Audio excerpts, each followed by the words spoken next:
തൃശൂരിന്റെ വികസന കാര്യത്തിൽ സംസ്ഥാന സർക്കാർ അവഗണന തുടർന്നാൽ അത് തിരുത്തിക്കാനുള്ള കരുത്ത് തനിക്കുണ്ടെന്നും ആ വിവേചനം നോക്കി നിൽക്കില്ലെന്നും കേന്ദ്രമന്ത്രി സുരേഷ് ഗോപി കടുത്ത ഭാഷയിൽ മുന്നറിയിപ്പ് നൽകിയിരിക്കുകയാണ്. തൃശൂരിൽ സ്ഥാപിക്കാൻ ലക്ഷ്യമിട്ടിരുന്ന സുപ്രധാനമായ സെൻട്രൽ ഫോറൻസിക് സയൻസ് ലാബിന് ആവശ്യമായ സ്ഥലം വിട്ടു നൽകാൻ കേരള സർക്കാർ തയ്യാറാകാത്തതിനെ തുടർന്നാണ് കേന്ദ്രമന്ത്രിയുടെ ഈ പരസ്യ പ്രതികരണം.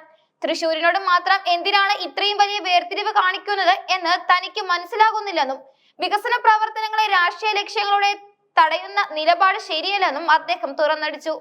സംസ്ഥാന സർക്കാർ സ്ഥലം അനുവദിക്കാൻ വിസമ്മതിച്ചതിനെ തുടർന്ന് സെൻട്രൽ ഫോറൻസിക് ലാബ് പദ്ധതി തിരുവനന്തപുരത്തേക്ക് മാറ്റിവരുമെന്ന് അദ്ദേഹം സൂചിപ്പിച്ചു. എന്നാൽ ഇതിന് പകരമായി തൃശൂരിലെ ജനങ്ങൾക്കായി 25 ഏക്കർ വ്യാപിച്ചു കിടക്കുന്ന മറ്റൊരു വമ്പൻ പദ്ധതി കേന്ദ്ര സർക്കാർ ആവിഷ്കരിക്കുമെന്നും അദ്ദേഹം ഉറപ്പു നൽകി.